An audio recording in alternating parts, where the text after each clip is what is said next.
Good afternoon, everyone. Welcome back. In today's video, we're talking about what's wrong with my car and hopefully how we're gonna fix it. I might need your help. Let's get into it. So over the last couple days, I've actually been working on my car quite a bit. I'm gonna quickly bring you through what I've done, and then I wanna talk about the issues. But before we do that, take a look at my brother's car. He's been working hard. If you've yet to see this, this is his 1970, I think his is a 75 or 76 MG Midget. And he's putting an engine, a 1-liter bike engine from an old Yamaha. I forget what the actual bike is, but it's a liter engine, carbureted, super cool. Definitely more of a task than what I've done. Definitely, if you want to check him out, his Instagram is, well, it's right here. So go give him a follow, tell him that Greg sent you. But right now he's got it up on blocks. He's doing some stuff underneath, on top. His is going to be a little more of a resto mod, a lot more of that kind of similar interior, but then with some modern touches where I'm, well, got this mess going on. Anyways, let's get into the work I've done and the issues I'm having with it. First off, over the weekend, I did film some of the stuff I was doing. As you can see, the engine is back in the car, which was exciting. I hate when the engine's out because I feel like I am going backwards in my progress. And in the process of this car, but it is back in. I filmed that whole thing. I filmed the struggles we had. I also filmed how to, things to consider when putting an engine back in a car. All of that got corrupted, and or halfway through filming, my camera said, there's no card in the camera. So I'm not sure what's going on with that. It's honestly really frustrating me. It's the second time it's happened while shooting a video. And so I kind of lost everything. So I'm hoping it's just the card I'm using. I'm gonna swap it out and I'm gonna see. But if not, it might be my camera and I might have some issues. So if you have any ideas, tell me below how maybe I can fix that. So what we did do over the weekend, first things first, before we put the engine in, we cleaned up some brake lines. We added a line to our clutch. So the brake lines before, and you can see some paper towels here, and that might be one of our issues. We'll get to that, but before the brake lines came up pretty high. I wanted them nice and snug to the car, a little cleaner. We also ran our line down to our slave cylinder, to our clutch. I don't know, it's dark down there, but that goes all the way down. That was a pain to get at, but we did it. We hooked everything back up. There was a couple little things I needed to weld in there. And so I got all that done, just a little bit of maintenance. In here, we installed our handbrake, so it's off. The car can move, but when we pull it, car stops and it does not move, which is awesome. So I've also tacked this in, which is what's holding this. I'm not sure if it'll have to come off, but we did that. Next thing we did is we started to figure out how we wanted to lay out our fuel system. As you can see over here, I have my fuel filter with a soft line on it. I have my fuel pump, I have my fuel line. The only other thing we actually need is some stuff that's on its way to finish off the fuel tank the way we need it. Then we just need to hook all that up. So that's a lot of positives. But we're having some issues. So yesterday I came out and my goal was, number one, I wanted to refill my radiator with fluid. We had that leak. We replaced the fuel or the water pump. I wanted to see if that was fixed. Next, I brought brake fluid. We were going to fill up the clutch cylinder and the master cylinder and bleed our brakes, get our brakes going. And then third, I was gonna run some fuel lines, but we didn't get to that. Now on to the problems.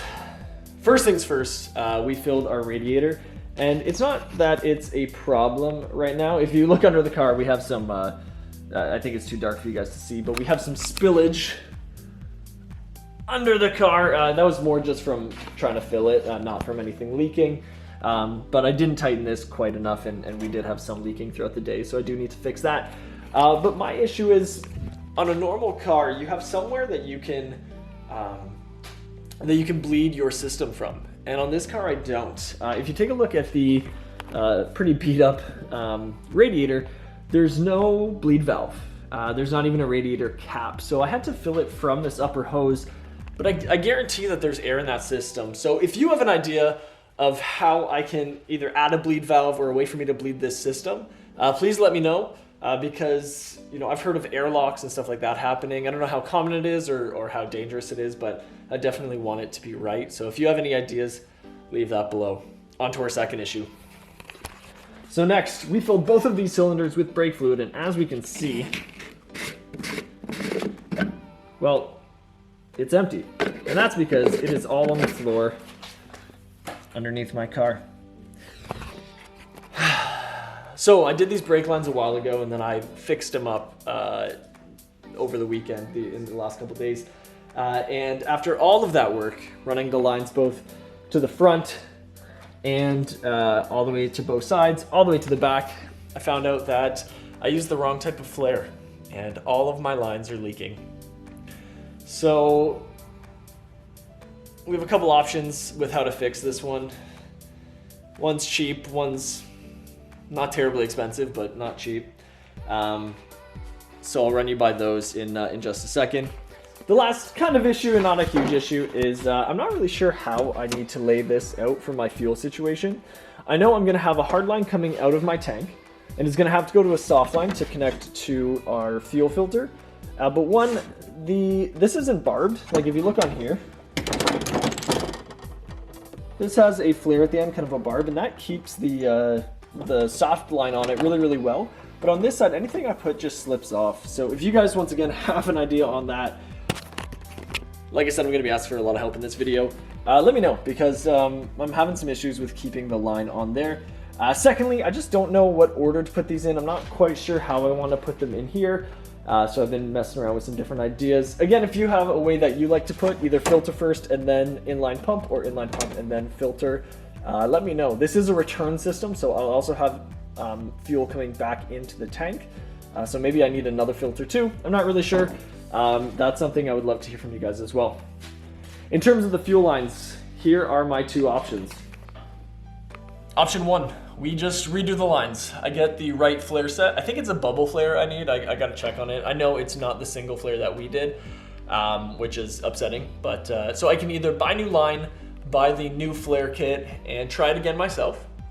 That'll probably cost me maybe 40 bucks for the flare kit, maybe $20 in line, and maybe another 10 or $20 in all the fittings and stuff like that, because that could be why it's leaking too, is the fittings. I reused the old ones, which I was told was okay, but I don't know, that could be our issue. So that would maybe put me, somewhere $80, $90, $100 by the end of it, max. Like it'd probably honestly be less than that.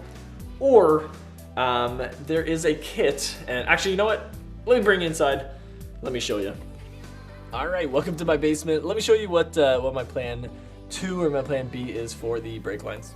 So if you have a Midget of your own and you don't know about Moss Motor is the place to get like any of your stuff for MGs, for Austin Healey's, for any of like those old British sports cars. Moss Motors is the place. And so what we have here is a brake pipe set that is made for the MG Midget.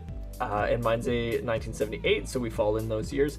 And this is exactly to spec, everything we need. So it comes with all the brake lines coiled up. We just have to bend them to the right specifications.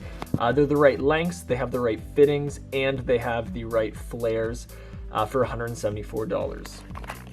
So I'm definitely someone that likes doing stuff myself, but this is something I tried and kind of failed at. And so I would like to try again. I don't want to have to do it a third time. I want to make sure it's right. The brake system is like kind of important when it comes to a car, and so I don't really want to, I don't want to half-ass it. So let me know what you think. Do I try it again and be brave and persevere, or do I spend $174 US? By the way, I'm in Canada, so that's it's a lot of dinero for me.